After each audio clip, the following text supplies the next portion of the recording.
Thank you for tuning in to today's episode of Inside Austin's Agenda. I'm your host, Grace Reeder, and today we're sitting down with Austin City Council member Chito Vela. First and foremost, thank you for doing this. I love that we get to have a little bit of a longer format because I'm always doing interviews with you that are like 2 minutes long and then you got to run back to council. So I appreciate you being here. No, it's a pleasure to be here, and I really appreciate you doing, not just having me on, but just having council members on to talk about city issues, because it is complicated and it's sometimes better to get away from the soundbite kind of platform. That's right? the goal. So we're going to jump right into talking about caps and stitches, because All right. I don't know how you all aren't thinking about that 24/7 right now with that huge vote next month. Talk a little bit about, first and foremost, for people who've not been following that, what's going on. Yeah. And let me start with I-35, Yeah. right? TxDOT is going to rebuild I-35. It's really all through Austin, but for these purposes, from the river north all the way to 290, this irrelevant stretch of it, and through almost that entire portion, they're going to bury I-35. So instead of right now where it's over the highway and you see that kind of the overpasses, over different areas, it's going to be completely submerged. It'll pop out around 51st Street. It'll kind of come back to more or less what it looks like right now. The TxDOT burying the highway gives the city and the University of Texas the opportunity to build highway caps, which are really just going to be kind of huge bridges that connect either side of the highway, or connect over the highway, and create basically just a little bit of usable land. And we've worked with TxDOT to identify areas where these would be possible. The first area is between Cesar Chavez and 4th Street, and then another area would be between, I think, about 4th to 7th Street. Then 11th and 12th Street can hold a cap. Then we get to the University of Texas cap, which is going to be kind of between 15th and MLK-ish, around there. And then up on 38th Street, the city has an opportunity to build a cap essentially from 38th Street all the way up to the red line where the train crosses I-35, right there just before Airport Boulevard. This is a big deal. I-35 has a very negative history in the community, both in terms of the divide it created between East and West Austin, and just from traffic and noise and pollution and light pollution and everything like that. And so the opportunity to kind of bury the highway that has divided Austin for so much of its history, and reconnect communities across that area is one that I absolutely want to take advantage of. So the decision that City Council has to make, there's kind of two decisions. One is, do we want to build what I would call the roadway elements for the caps? In other words, before you build a cap, you have to kind of build the structure to hold it in place. It's strong enough and deep enough and whatnot to be able to cap it. So first we have to decide where we want to build kind of the roadway elements. Then we have to decide where we want to actually put the caps. The rub is that if we don't build roadway elements for a certain location, then we can never cap in that location, and never's a long time. Right. So my number one interest in this is the roadway elements. It's going to be extremely expensive. I think the estimates right now is to do all of the work for us to put all the roadway elements and put all the caps. 1.2 billion, one in that range. I can't remember exactly. Obviously, that's too much money for us to swallow in one bite. We cannot just do all of the work, but I want to make sure that we future-proof things so that at the very least we're building the roadway elements for all of the caps. Then let's see what we can do in the short term to actually build a cap. The first cap, the one that we're most likely to build, would be that Cesar Chavez to 4th Street cap. Right. So, Have you all heard back on that cap from the federal government on whether or not the city's going to get $100 million to help out with that? We have not. Okay. There's still no confirmation on the status of that grant. And just to back up a second, it was announced, but we have not actually signed the contract Okay. that would kind of commit the funds. Even then, with everything that's going on, I'm not even sure how much that would really put everything to bed. But we definitely want to get some guidance. We need to get some guidance from the federal government with regard to what's going to happen with that money. If we get the $105 million, then I think we start talking about that will mostly cover the cost of the Cesar Chavez to 4th Street cap. That's the area that it's for. If we get that money, then I think we start talking about the one just up the way, Right. the 6th Street cap, right? And we kind of take it from there. If we don't get that $105 million, it's hard to see us in the short term doing much more than, like, let's say, one cap plus roadway elements, that kind of thing like that. But we don't know what Austin's going to look like in the future. We don't know what's going to happen. And the mistake that we've made in the past has been under investing in infrastructure. We're knocking down our convention center right now because we built it too small. 25 years ago, we're basically building a second airport at the airport because, again, we built it too small. In other words, the decisions that we've made looking back has been that we've gone too small with things. We need to be more ambitious. We need to be able to get ahead of the curve from an infrastructure investment perspective. And that's where I think we just absolutely have to do all of the roadway elements. In looking to the future, where Austin is a much larger city with big buildings along, right next to and around the cap. So that kind of vision of the city. And I would add one more thing. I know this is like already a long answer. Sorry. It's long form. That's Sorry, what you said, right? I've been involved in this quite a bit. There's just great opportunities for what the areas around the caps could be. I think about 6th Street, that's just as an example, right? There's that Wendy's drive-through, right across from downtown on 6th and 35. That is a very underused parcel. That really could be, a downtown building. There's no reason that shouldn't be or couldn't be someday down the road, a 30-story building. There's 2 gas stations right next to that drive-through. Both of those are extremely underused land that if we put that cap in place, my sense would be that the area around that cap is going to really pop. That's what we've seen in Dallas with the Clyde Warren Parkway. We've seen that in virtually every city that has built a cap. They've seen a lot of development come around that area. And big buildings, right? Big property tax checks to the city. and that goes to pay our police and our firefighters and our EMS, and it supports our parks, and it supports all the programming that we want to do. So I'm a big supporter. Right. Of course, the rub with other city council members, with the public perhaps, is that price tag, that $1.4 billion price tag when it's all said and done.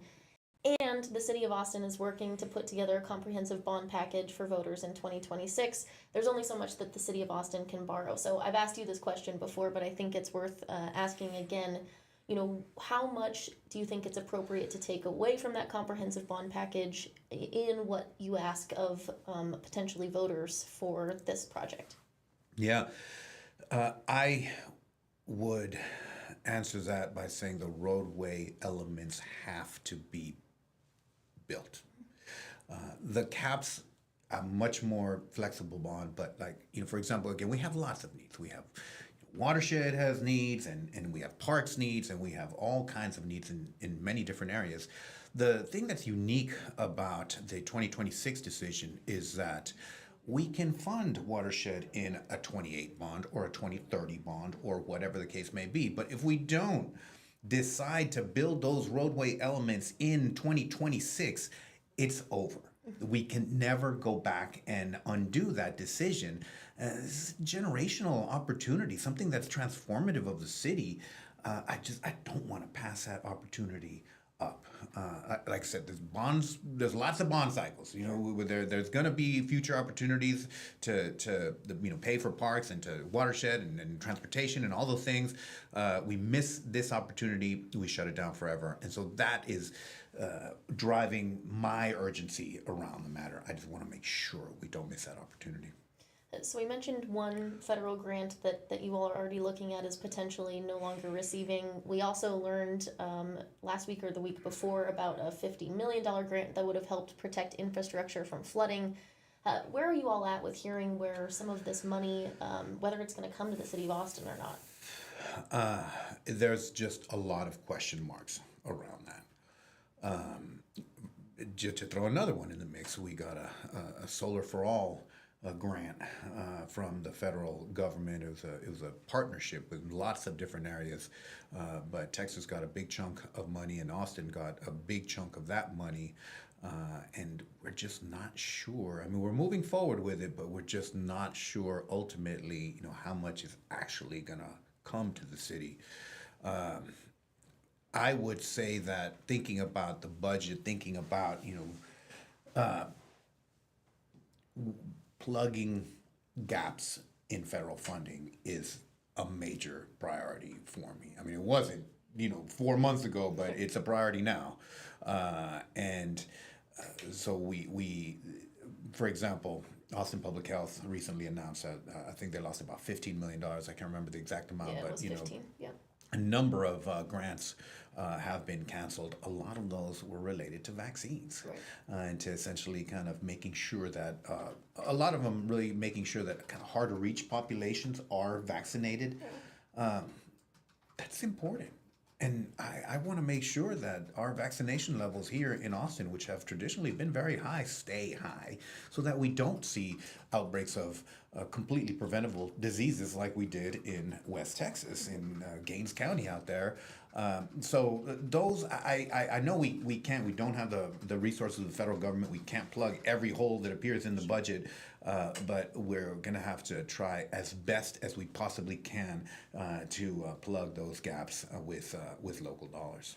We also know that the American Rescue Plan Act funding is coming to a close, which was planned prior to this administration, but those also create significant gaps specifically for the city of Austin in addressing homelessness. So between that and what's coming down with federal grants, how do you go about prioritizing what holes need to be plugged? I would say that, again, let me kind of step back just a moment and put kind of my priorities to the side, and I just had a town hall last night. We had about 40-50 people there, and think about what we hear from the community. Homelessness is absolutely at the top of the list. It is probably the number one issue that my constituents raise to me, not just like in the office, but just when I'm out and about in the community. So we need to continue to provide resources for our homeless services, trying to get people off the street. And so, for example, the marshalling yard is one of the things that we're funding right now with the expiring ARPA funding. It's about $9 million a year, and about 300 people, staying at the marshalling yard right now. That's got to continue. I mean, I'm not going to close the marshalling yard and send 300 people, into the streets. Absolutely not. And so I would say that we just need to continue to invest resources into those priority areas, and we need to continue. In particularly, I think that a lot of the homeless services funding that is through ARPA, we're probably going to have to pick up at least a good chunk of that in the city budget. And my sense also would be that, in other words, status quo is still not enough. There's still a lot of folks out there, and so we're going to have to look at how we can continue to invest, for example, in permanently supportive housing and street outreach teams and any kind of different strategies to make sure that we're taking care of folks as much as we possibly can. And the other area I would say is probably public safety, broadly speaking, is another kind of area that we're going to have to really just continue to invest in. Uh, so we talked about money coming from the federal government. We've also heard from other city council members that they're hearing a lot from their constituents on policy from the federal government. I think probably deportations is the one that City of Austin folks are reaching out to us most about, and that other council members have said their constituents are reaching out to them about. Someone who's previously an immigration attorney, I assume you're getting a lot of those questions. Oh, yeah. Can you talk about sort of your response to that? What it is that the city can and can't do? The city, and I got to give props to my predecessor, Greg Kassar, and previously Mayor Adler. You know, they went through this. We've been through this rodeo before in 2017 during the first Trump administration. And the city, from the city's perspective, what we can do, they largely aligned city policies to be as pro-immigrant as they could be. We're continuing to look at those policies and make sure that if we need to kind of tweak them here or move it there to make sure that it's accomplishing the goals that we want and it's protecting our local immigrant community, then we can do that. But I think the city is largely kind of ready. We are, I think our policies and procedures and all that are, I think, as pro-immigrant as they can be, given the Texas legislature, given federal laws. You know, we're doing everything we can within the law to be as protective and supportive of our immigrant community. And I 100% supportive of that. The one area, again, thinking about funding, would be, I know that some of the immigrant serving organizations here locally are also going to lose substantial federal funding. Right. And that's another area where, again, I mean, we do not have unlimited funds, but we may need to provide some additional resources to our local immigration, legal services, nonprofits. We're going to talk shortly about what's happening in council next week, but we're going to take a break really quickly, and we'll be right back.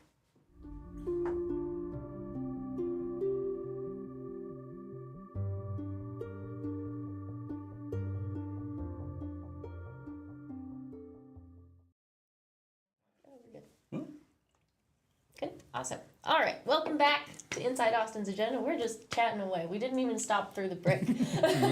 I'm here with Austin City Council member Chito Vela. Let's move on to what you all are talking about during next week's Austin City Council meeting. What are you following? Lord, next week's meeting.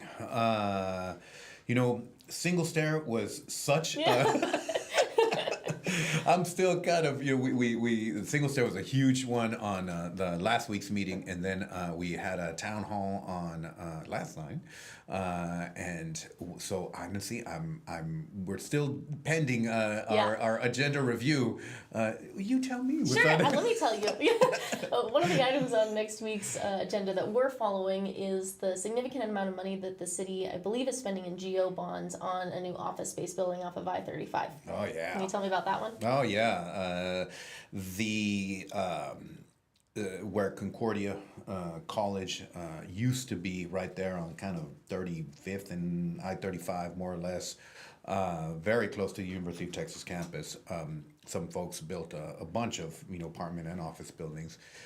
One of the office buildings is for sale, and the city is scooping it up at what, I'm not a real estate person, but at what people tell me is really a very good price. So that honestly, I think that's a good purchase. I completely agree with it and will be supporting it. And the city has been aggressively buying real estate over the last few years, and I think that's served us very, very well. You know, another example would be the public safety headquarters that we purchased off of Mopac in Zilker Park, right there on just east of Mopac. You know, when we're buying these new offices, we're able to a lot of times exit leases that we were already that we've been in and put folks, employees in buildings that we own that's cheaper long term. It's better to have your departments together than to have them scattered about in leases here and a lease there and those kinds of things. And that office in particular is brand new. It has ground floor commercial. It has a huge parking lot, which actually can generate revenue because it provides parking for during University of Texas football games also. So there's a little bit of Sure. the possibility for revenue generation as part of the purchase. So I really appreciate staff being so opportunistic with their real estate purchases. I mean, another real estate purchase, thinking about the series of them, was the A Street shelter, the former Salvation Army shelter, which the city was able to get, and we own almost that entire block, Right. where Arch is. And again, on the one hand, we're doing something very good in again thinking about the A Street shelter and preserving housing for the homeless. On the other hand, that's future redevelopment possibilities. That's really prime land that the city owns, and maybe a city council of 2050 or 2060 might do something with those. But yeah, city doesn't pay property taxes, so we can kind of buy and hold land very effectively, very cheaply, and long term. If we're going to we've got a property tax, we've got our sales tax. We have to be very entrepreneurial about ourselves as a city. When there's opportunities to get into public-private partnership, use our land and create value, create streams of income. I think we've got to do that long term to keep the city financially healthy and strong. You briefly mentioned single stair. I loved your social media video. I stole a piece of it because I was like, oh, that's a really great explainer. Talk about what that is and why that's such an important vote that you all took. Yeah. So single stair, it describes a building that has a single staircase. In Austin, it will also have an elevator. But instead of the dual staircase, the current requirement is that if you have a building above 3 stories, so if you're 4 stories or taller, you need to put 2 staircases in the building, and typically people put one on one side and one on the other side, and then you have a long hallway in between them, and then you just have like all the rooms, kind of like a hotel style, or like most large apartment buildings, you have long hallways with rooms that just face outside on one side. So single stair just allows a different style of building to be built, and they're limited to 5 stories. They're going to be smaller buildings because each story is going to be limited to 4,000 square feet and 4 units. But what you do when you have a single stair building is you can put the apartments each apartment is a corner apartment, and they're going to have windows on both sides. They're more aesthetically pleasing. You have natural light. You can open the windows and get good airflow. You exit the building, and the elevator or the stairs are literally like right there in front of you. And it's probably the cheapest per square foot construction that you can get, because it uses a less land, it uses a little bit less materials, and one of my big goals has been to create options, especially for young families starting out, first-time home buyers, and hopefully the single stair, kind of a 5-story building with 4 units per story, that's 20 units. Hopefully those will be more affordable, more accessible, and these are going to be more like 1,100 square feet, kind of smaller, but big enough for a family, big enough for some folks just starting a family. So we're trying to create kind of real quality, nice housing available for first-time home buyers, and I would add that this is also single stair. We're not the first to do this. Seattle and New York have done it for a long time. Honolulu, British Columbia in Canada, that's Vancouver basically has done it. It's a movement. as fire safety has improved, as the buildings that have become more safe, as the materials have become less flammable, it's given us the opportunity to kind of rethink about how we want to have our fire safety rules. And this is something that has proven safe all over the world. And it was really, really glad to see Austin adopt these new building codes. Well, Esme's giving me the 30-minute whiteboard behind you. That was it? I know, right? We can talk for so long. We barely got going here. But before we do, one of the things that I like to ask city council members, because I never get to ask you all these types of questions at City Hall, is there anything that you wish that people knew about what you do, what's happening at City Hall that you think doesn't get portrayed on kind of the day-to-day? Ooh. That's a great question. A lot of what we do is, you're talking about the agenda. Before every meeting, we sit down and we review every single agenda item. We divide them up. Everybody has their kind of area, and everybody reviews everything. And so people know there's a lot of them. There's like more lot. than 100. I didn't realize. Yeah. When I got on council, you're thinking like, oh, this is what I want to do. Right. What you do as a council member is you watch the agenda, and you review the items, and you're just trying to provide really oversight and making sure that we're moving in the right direction. So I didn't realize going into it, and I would say that what I would say to folks in the public watching and listening is that so much time is spent just kind of quietly reviewing the agenda and asking questions about it and just trying to stay informed as to what the city is doing and those kinds of things like that. Like I said, that's probably 60 to 70% of what we do is just kind of working the agenda, asking questions, and trying to make sure that we're moving forward. I don't know how you all cover all the items. Even I go do a quick browse through them, and it is 60% of my job, and I don't have to vote on every single one, so it's a lot. Well, it's good staff. Yeah. Good staff goes a long way. Absolutely. Well, thank you again for doing this. We have run out of time, which I didn't think was going to happen, but here we are talking about city stuff. Thank you, everyone, for joining us. A reminder that Inside Austin's Agenda airs every other Wednesday at 3 p.m. We'll see you next time.